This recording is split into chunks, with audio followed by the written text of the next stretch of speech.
¿Cómo están? Bienvenidos. En esta oportunidad quiero abrir una discusión acerca de una observación que tuve con los modelos predictivos, descriptivos y prescriptivos para poder modelar la pandemia del coronavirus.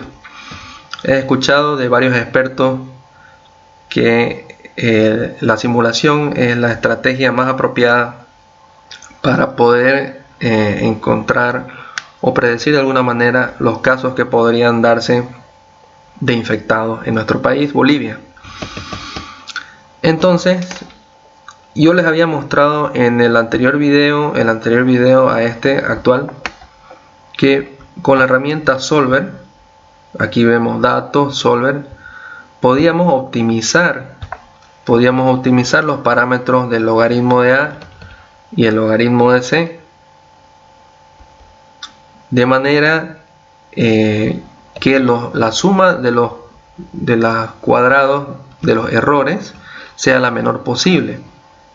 Aquí vemos 183 la suma, y por supuesto este ajuste nos iba a permitir obtener una curva bonita como la que se ve acá, que se ajusta, esta curva azul que se ajusta bien a los datos observados y nos podría predecir el siguiente dato observado.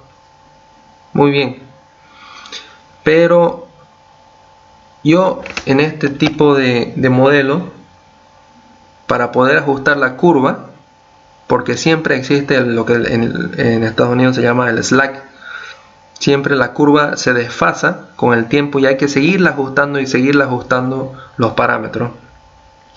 Entonces yo tuve unas dudas e insistí en mi modelo de simulación.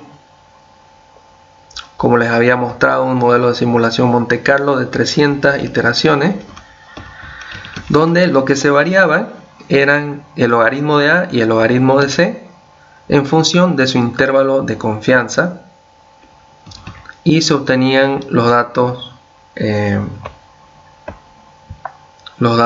del acumulado en función de estos estimadores, porque recordemos que un modelo predictivo no es absoluto, todos sus estimadores tienen un intervalo de confianza, todos los estimadores oscilan en torno a un intervalo de confianza, por lo tanto hay muchas posibilidades, hay muchas soluciones posibles.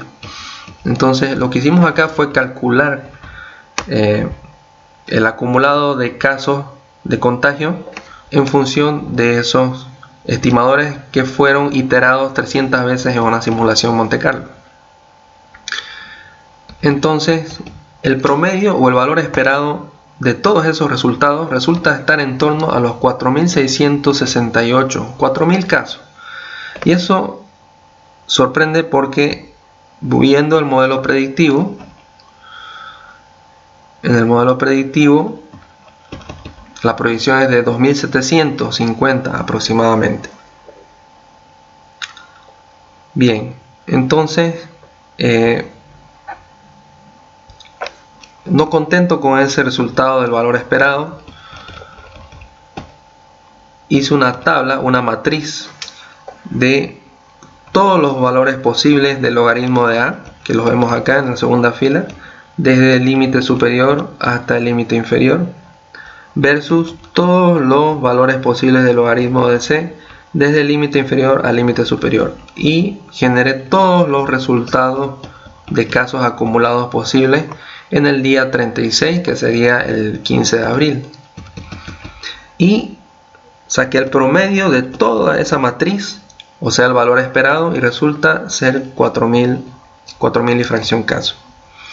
Entonces todos esos datos de la matriz nosotros podemos llevarlos a un histograma donde se pueden obtener las probabilidades. Aquí vemos las probabilidades individuales de cada clase, desde la menor cantidad, el resultado más bajo posible, que es 500, hasta el resultado más alto, que es 16.000.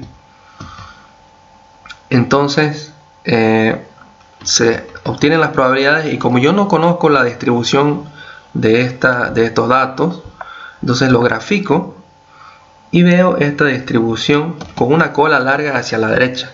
Y me acuerdo que todas las distribuciones que tienen una cola larga hacia la derecha van a tener un valor esperado más hacia la derecha también.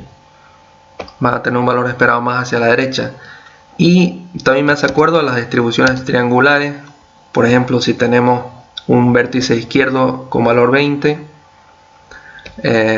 un vértice derecho con valor 3000 y una moda con 1000, tenemos un valor esperado de 1340, pero esos 1340 ocupan aproximadamente un 54% de la probabilidad, ¿no? Entonces están hacia la derecha, ocupan más del 50% de la probabilidad. Y cuando nosotros utilizamos el modelo predictivo, este modelo predictivo que tenemos aquí abajo, nosotros estamos utilizando el valor medio, como habíamos determinado antes, y habíamos comparado el modelo predictivo con el modelo prescriptivo y vimos que estos valores optimizados del logaritmo A y el logaritmo C son muy parecidos a los valores medios generados en el modelo de regresión lineal.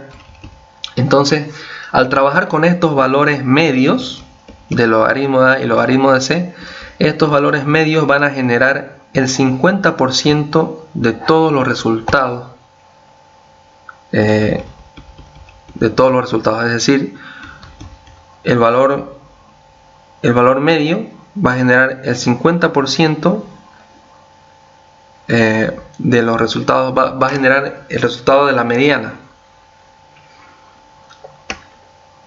Va a dividir toda la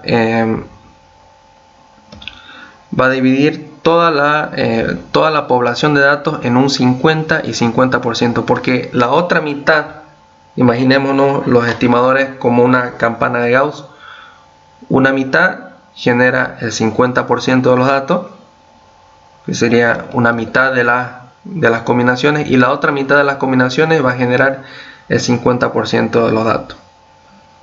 Entonces, aquí estamos viendo que precisamente ese 50% aproximadamente se da entre 2900 y 3100 casos, que coincide con el modelo predictivo de 2750. Entonces, estamos viendo que a esta cantidad de casos